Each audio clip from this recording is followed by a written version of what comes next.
Now, the OECD expects US inflation to rise above 4% because of the war. The higher price of oil and fertilizer, it all feeds in, known as input costs, into the production, and it all weighs on global demand. The group said its models assume energy prices will begin to ease in the middle of this year, and it warns if disruptions continue, well, obviously, then all bets are off. For the moment, it did not make a major downward revision on growth. Ruchir Sharma, the chair of Rockefeller International, in his recent column, he says it's the only fact that it's the US economic strengths that bailing it out the president's policies. I guess, Ruchir, to put it, allow me to put it in crude terms, your fundamental point is the US economy is doing well in spite of the president's policies.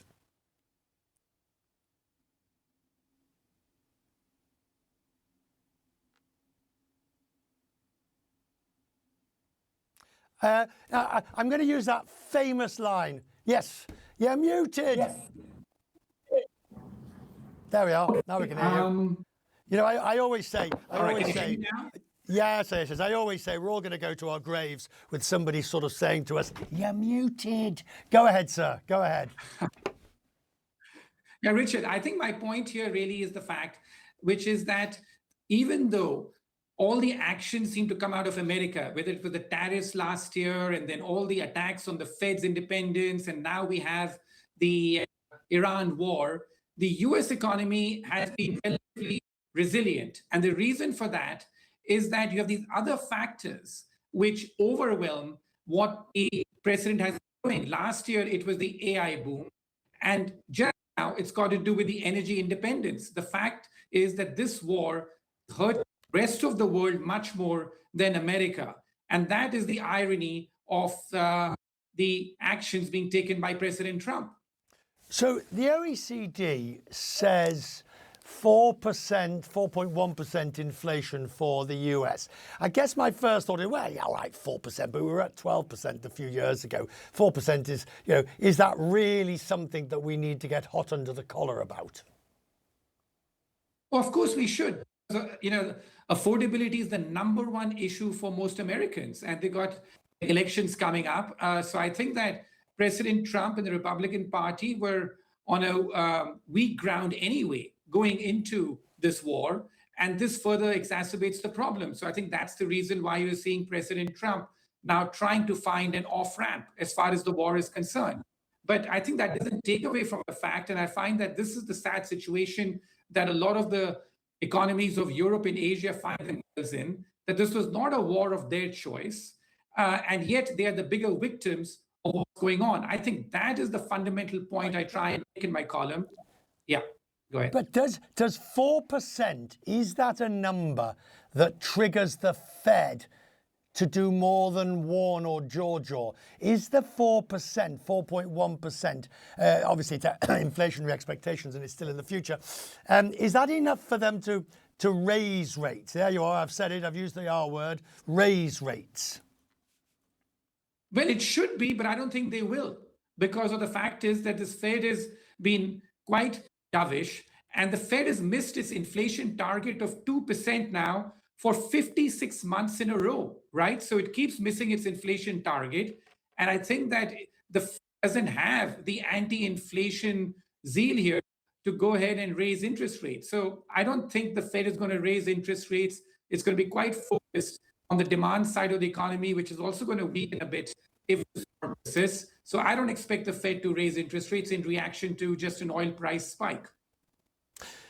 Everyone says it's all about how long this lasts. The OECD's forecast pretty much takes us to, says, elevated prices to the middle of the year. How long do you think we've got before we're seeing real economic damage?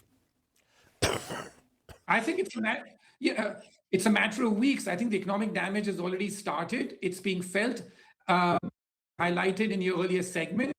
In countries like Asia, the economic effect is clearly being felt. In places like India, there are gas shortages. In Philippines, there's a national energy emergency. In places like Thailand, people are being encouraged to work from home and take the stairs. when climbing up to their office. So I think that the impact is clearly being felt already. The issue is that when does the impact really be felt in America so that something acts as a check and balance on the American president and his actions?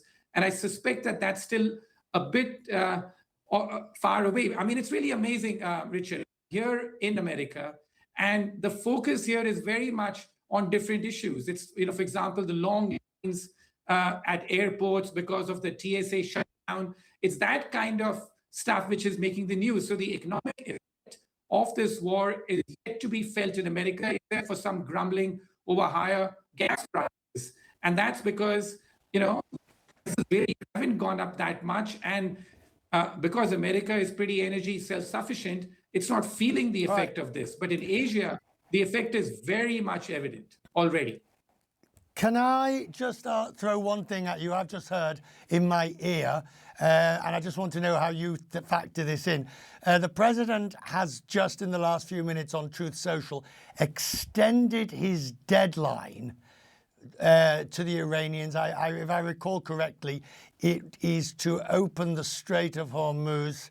And he gave the deadline, it was a 5-day, if you remember, and he gave it to Friday.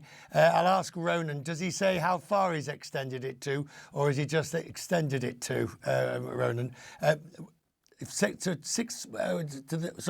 So he has extended it. 10 days, I beg your pardon, so 10 days.